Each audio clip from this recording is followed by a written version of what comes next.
दोस्तों नमस्कार, स्वागत है आपका यूट्यूब चैनल एबी टेक में। दोस्तों इस वीडियो में हम लोग बात करने वाले हैं यूपी टीजीटी पीजीटी काउंसलिंग के बारे में। कितने छात्र काउंसलिंग में पहुंच रहे हैं और कितनी सीटें खाली जा सकती हैं, छात्रों का क्या आरोप है और निदेशालय स्तर पर किस तरीके से काउंसलिंग हो रही है, सभी चीज़ों को इस वीडियो में कवर करते हैं। तो आप लोग जानते हैं कि 2016 के अभ्यर्थियों की टीजीटी भर्ती की काउंसलिंग इस समय चल रही है। 10 जुलाई से 14 जुलाई के बीच काउंसलिंग चलेगी। इसके बाद 17 जुलाई से 2021 भर्ती अभ्यर्थियों की काउंसलिंग यहाँ पर चलेगी। तो देखिए, यहाँ पर सबसे पहले हम बात कर लेते हैं प्रतीक्षा सूची में कितने % छात्रों को बुलाया गया था।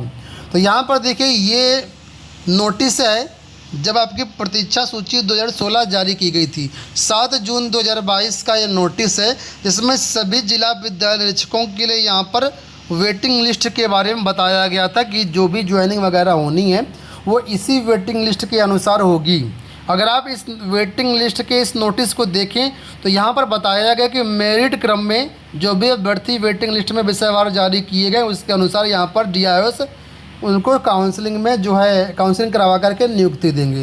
लेकिन मामला हाई कोर्ट गया। हाई कोर्ट के बाद ये जो नियुक्तियाँ हैं शिक्षा निदेशालय के द्वारा काउंसलिंग के माध्यम से करवाने की बात कही गई। तो वेटिंग लिस्ट वही है जो पहले जारी की गई थी, सिर्फ उसी लिस्ट से जो निदेशालय छात्रों को उठा करके काउंसलिंग के माध्यम से यहाँ पर ज्वाइनिंग दे रहा है। तो यहाँ पर छात्रों का ये आरोप है कि 2016 में जो काउंसलिंग जारी की गई है वो मात्र 10% सीटों पर ही जारी की गई है।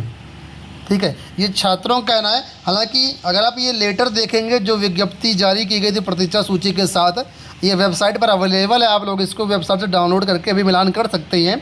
ठीक है, तो यहाँ पर कहीं पर भी 10% का जिक्र नहीं है, ना ही 25% का जिक्र है, ना ही 10% का जिक्र है।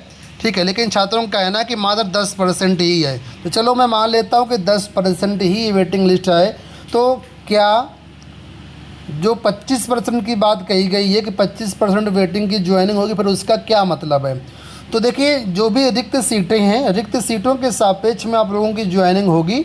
और निदेशालय का हाई कोर्ट का ये आदेश है कि अगर सीटें खाली जाती हैं तो जब तक सीटें भर नहीं जाती हैं तब तक चाहे 4 बार काउंसलिंग करवानी पड़े चाहे 5 बार काउंसलिंग करानी पड़े, जब तक सीटें भर नहीं जाती हैं तब तक जो प्रतीक्षा सूची के अभ्यर्थियों की नियुक्तियां हैं वो होंगी यहाँ पर।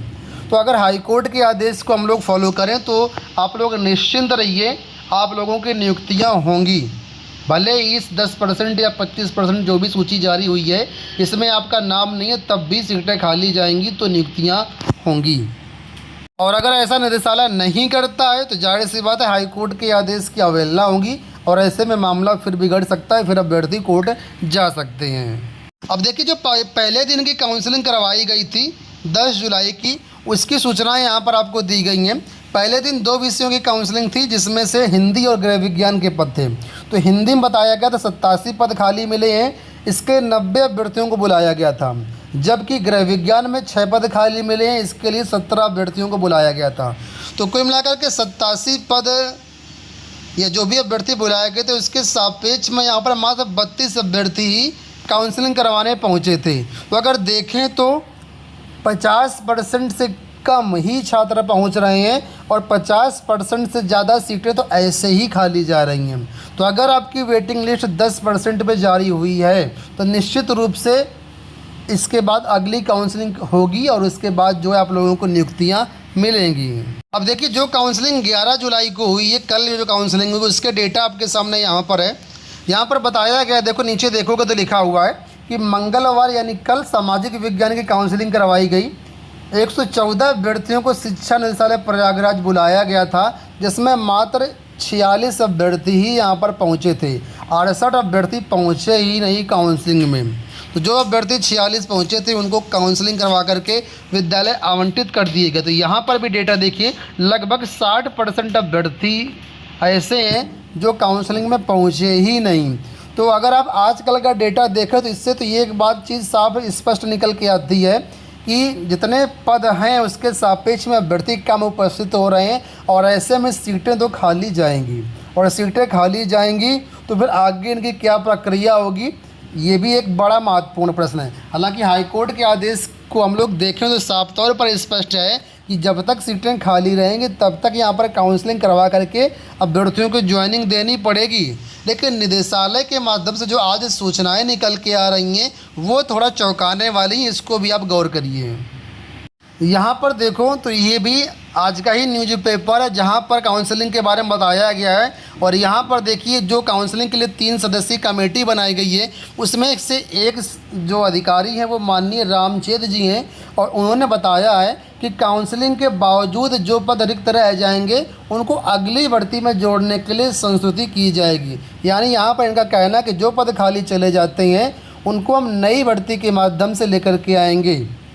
तो इनकी अगर बात माने तो इस पॉइंट को अगर गौर करें तो यहाँ से ये साफ स्पष्ट पता चलता है कि नए अभ्यर्थियों को अब मौका नहीं दिया जाएगा, इनको अगली भर्ती के लिए कैरी फॉरवर्ड कर दिया जाएगा, नई भर्ती के माध्यम से ये पद भरे जाएंगे। तो अगर ऐसा होता है तो प्रतियोगी छात्रों के साथ बड़ा अन्याय होगा कि सीटें खाली रहने के बाद भी यहाँ पर पद नहीं भर पा रहे हैं और सीटें खाली जा रही हैं।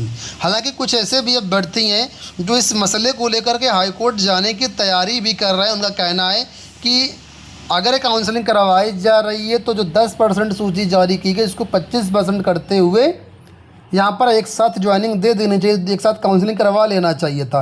लेकिन निदेशालय का अपना तर्क है, निदेशालय का कहना है कि हम अपने मन से कुछ भी नहीं कर रहे हैं। जो सूची चयन बोर्ड ने जारी की है हम चयन बोर्ड की सूची के सापेक्ष में प्रतीक्षा सूची से काउंसलिंग करवा रही हैं। ठीक है, अब चयन बोर्ड ने 15% जारी की है, 25% जारी की, वो अलग बात है, लेकिन जो सूची जारी की गई है उसके आधार पर हम लोग चल रहे हैं। ठीक है, तो निदेशालय के अपने तर्क हैं। कई अभ्यर्थियों ने इस बात को रखा मुद्दे पर। हालांकि जानकारी ये भी निकल के आई थी, कुछ चर्चा थी ग्रुप में कि अभी 10% काउंसलिंग चल रही है और इसके बाद जो सीटें बचेंगी उस पर दोबारा से काउंसलिंग करवाई जाएगी। तो अगर ऐसा है तो ठीक है, लेकिन फिर भी दोबारा काउंसलिंग करवाने में मुझे लगता है कई महीनों का वक्त लग जाएगा। ठीक है, बाकी यहाँ पर जो बातें कही गई हैं अब ये ऑफिशियल नहीं है, ये केवल समाचार पत्रों के माध्यम से निकल के आई हैं।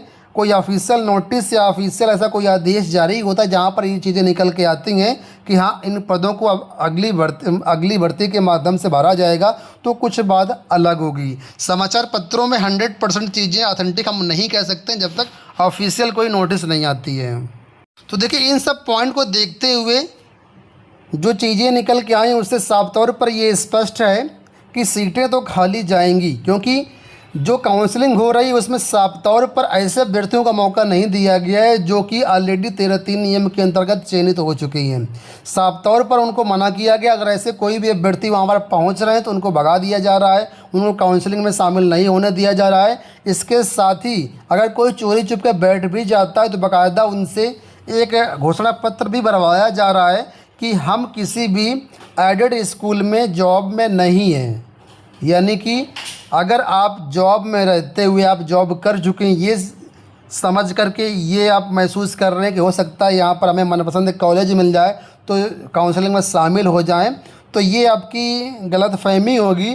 आपसे घोषणा पत्र भरवाया जा रहा है कि अगर आप ऐसे हैं, ऐसे मतलब जो ऑलरेडी चयनित हैं और कारोबार इस समय संभाले हुए हैं और फिर भी काउंसलिंग में प्रतिभाग कर रहे हैं, तो जाहिर सी बात है आपसे वेतन की वसूली भी की जा सकती है। घोषणा पत्र में सारी चीज़ें स्पष्ट रूप से लिखी हैं। तो बहुत सारे छात्र ऐसे हैं जो 13(3) नियम के अंतर्गत ज्वाइन हो चुके हैं या किसी दूसरे डिपार्टमेंट दूसरी वैकेंसी में जैसे KVS वगैरह आई थी, NVS वगैरह आई थी या अन्य वैकेंसी में चयनित हो चुके हैं। तो ऐसे छात्र भी यहाँ पर ज्वाइनिंग नहीं कर रहे हैं। यही कारण है कि काफ़ी सारी सीटें यहाँ पर खाली जा रही हैं, बहुत सारे छात्र यहाँ पर अनुपस्थित हो रहे हैं।